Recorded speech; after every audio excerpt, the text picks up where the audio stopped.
Halo, selamat sore pemirsa. Anda kembali menyaksikan Metro hari ini. Kali ini bersama saya, Zilvia Iskandar. Berikut adalah Metro hari ini selengkapnya. Pemirsa, tim Inafis Kepolisian Daerah Jawa Barat menggelar olah tempat kejadian perkara di kamar kontrakan yang menjadi lokasi penganiayaan dan penyekapan di kawasan Cinunuk, Kabupaten Bandung, Jawa Barat, Selasa siang. Proses olah tempat kejadian perkara berlangsung secara tertutup. Kepolisian Daerah Jawa Barat telah menetapkan TH terduga pelaku penyekapan dan penganiayaan terhadap YTR sebagai tersangka dan menjadikannya buronan. Selain itu, kepolisian juga tengah menelusuri jejak pelaku dengan mendatangi bekas tempat bekerjanya sebagai penagih utang hingga transaksi elektronik. Sementara saksi yang juga korban kini mendapatkan perlindungan dari LPSK, sehingga hanya pihak tertentu yang bisa menjenguknya. Korban penyekapan dan penyiksaan selama 3 tahun yang mengalami luka parah kini masih dalam perawatan intensif tim medis di Rumah Sakit Hasan Sadikin, Bandung. Sementara itu, Polda Jawa Barat telah mengerahkan tim khusus untuk memburu pelaku yang saat ini kabur.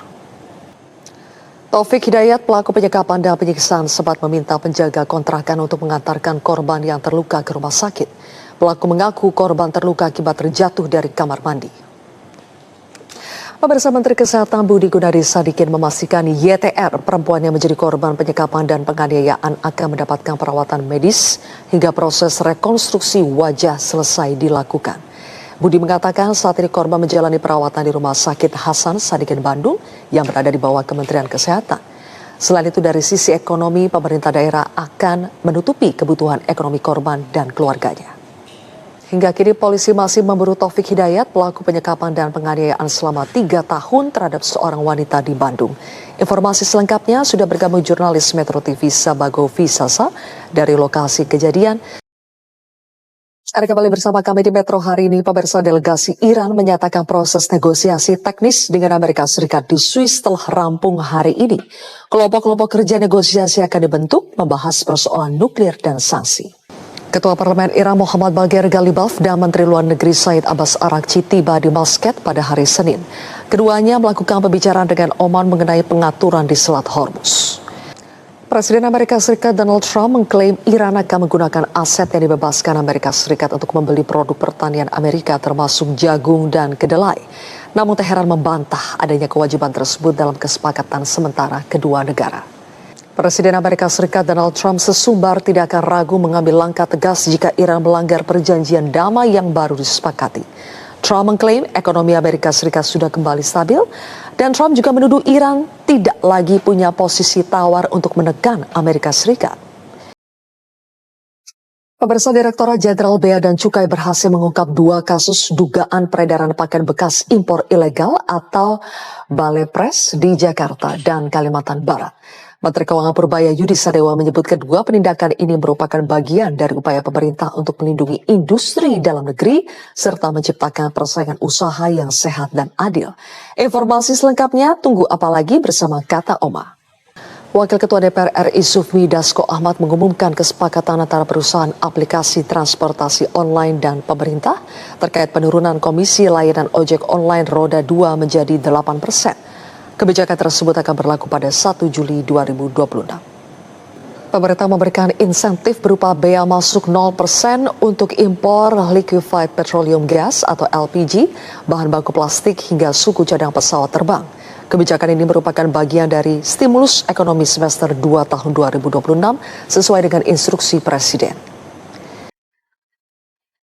Anda kembali menyaksikan Metro hari ini. Pemirsa, Perancis berhasil memetik kemenangan telak 3-0 atas Irak dalam laga kedua grup I Piala Bola Dunia 2026 di Philadelphia Stadium.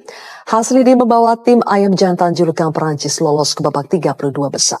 Pemirsa, Lionel Messi berhasil membawa Argentina menang 2-0 atas Austria dalam laga kedua grup J Piala Dunia 2026 di Texas, Amerika Serikat. Hasil ini memastikan Argentina lolos ke babak 32 besar. Informasi selengkapnya tunggu apalagi bersama Kata Oma. Tim Inafis Kepolisian Daerah Jawa Barat menggelar olah TKP di kamar kontrakan yang menjadi lokasi penganiayaan dan penyekapan di kawasan Cinunuk, Kabupaten Bandung, Jawa Barat, Selasa siang. Proses olah TKP perkara berlangsung tertutup. Sekitar pukul 12 waktu Indonesia Barat, tim Inafis Kepolisian Daerah Jawa Barat menggelar olah TKP Kita lanjutkan lagi ke informasi berikutnya. Pemirsa, Taufik Hidayat, pelaku penyekapan dan penyiksaan, sempat meminta penjaga kontrakan untuk mengantarkan korban yang terluka ke rumah sakit. Pelaku mengaku korban terluka akibat jatuh dari kamar mandi.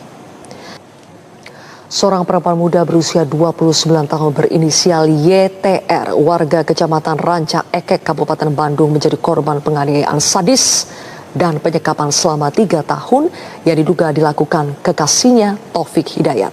Untuk membahas lebih lanjut sudah bergabung bersama kami kriminolog Profesor Adrianus Meliala.